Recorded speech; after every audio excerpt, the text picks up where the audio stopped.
Totally વાતચીત થઈ ગઈ.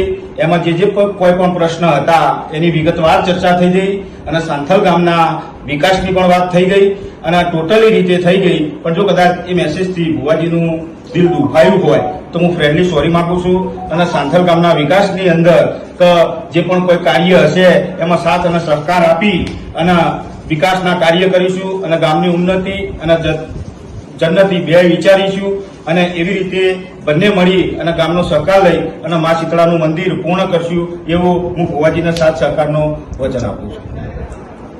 જય દીપોમાં, જય માતાજી. મારા વાલા ચાહકો મિત્રો, જય શીતળામાં, હર મહાદેવ.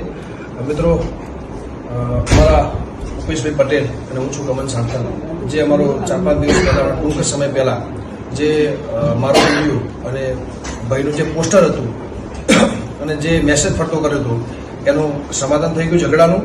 એટલે કોઈને હવે આગળ ફોરવર્ડ કરવો નહીં.